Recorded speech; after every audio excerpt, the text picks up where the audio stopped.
After you have experienced a panic attack or two, you can become hypervigilant, in which you become especially wary of situations or sensations that might signify a forthcoming panic attack.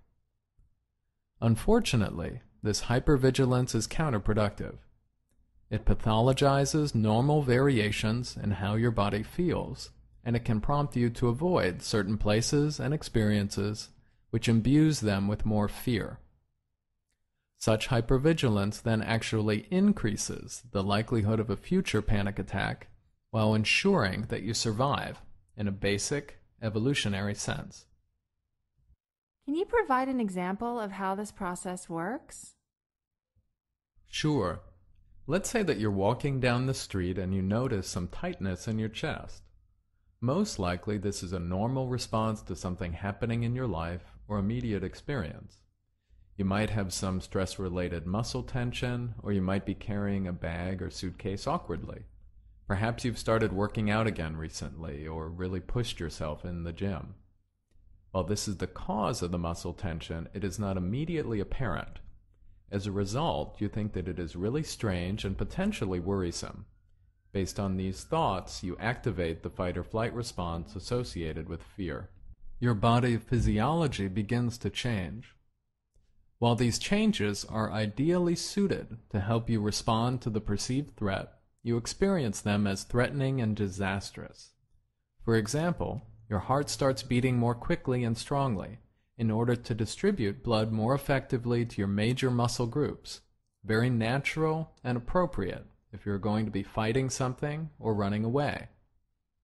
However, you believe this cardiac change to signify that something is wrong with your heart. Your respiration rate increases and the bronchioles in your lungs dilate for the purpose of better oxygenating your blood supply. What a wonderful way to energize and sustain emergency action. However, you experience this hyperventilation as alarming and smothering. As you can continue to experience the normal physiology associated with fear, you misinterpret what these changes mean, which worsens the reaction until it reaches the point of panic. How do I stop having panic attacks? Fortunately, panic disorder is easily treatable. Research indicates that the most effective treatment for panic is cognitive behavioral therapy, more effective than other psychotherapies and even better than medication over the long term. Here's some more good news. CBT for panic disorder is relatively short. Structured therapy takes anywhere from 12 to 25 sessions, depending on its severity and presence of other problems. Some people experience relief even after just 1 or 2 visits. What about medication? Scientific research suggests that CBT, medication, and the combination of the two are all effective in providing immediate relief from panic disorder. Medication seems to have a more significant impact in the short term, presumably by directly inhibiting or counteracting the fight-or-flight response. Over time, however, medication seems to be associated with a higher degree of relapse. CBT, in contrast, provides more sustained improvement over the long term with less likelihood of re-experiencing panic attacks. What does CBT for panic disorder involve? Cognitive behavioral therapy for panic disorder typically involves 4 or 5 components. First, you receive important basic information, such as the fact that no one has ever died from a panic attack, despite what it feels like. Second, you will learn the panic attack profile for yourself. You will discover your particular triggers, automatic thoughts, and your physical experience of fear. Third, you will learn how to identify and correct the misperceptions that can trigger or intensify the fight-or-flight response.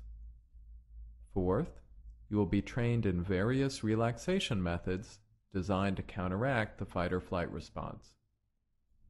Finally, you might also be guided in learning how to experience relaxation in response to situations or sensations that you previously considered to be threatening.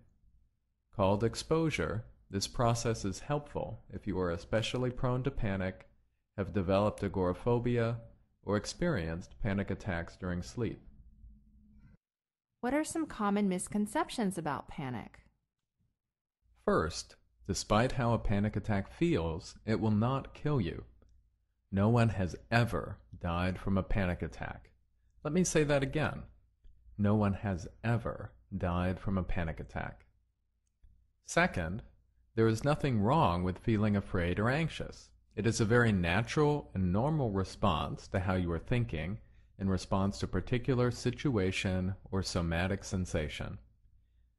In fact, we need to have a moderate level of anxiety in order to live a successful life, by going to work, paying bills, caring for our family, and so on.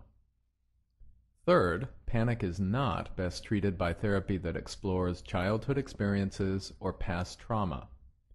While our history contributes significantly to whom we are today, it cannot be changed. The past is over. The present, however, is amenable to change.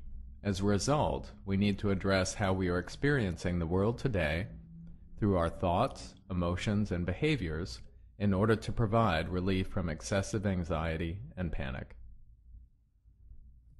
Any last words of advice? It is important to know that panic itself is not dangerous and it is very amenable to treatment. In fact, this is one area in which cognitive behavioral therapy really shines. So if you're interested in learning more about panic disorder, please check out other areas of our website, www.cognitivetherapynyc.com, or contact the American Institute for Cognitive Therapy if you'd like to set up an appointment with one of our highly qualified clinicians.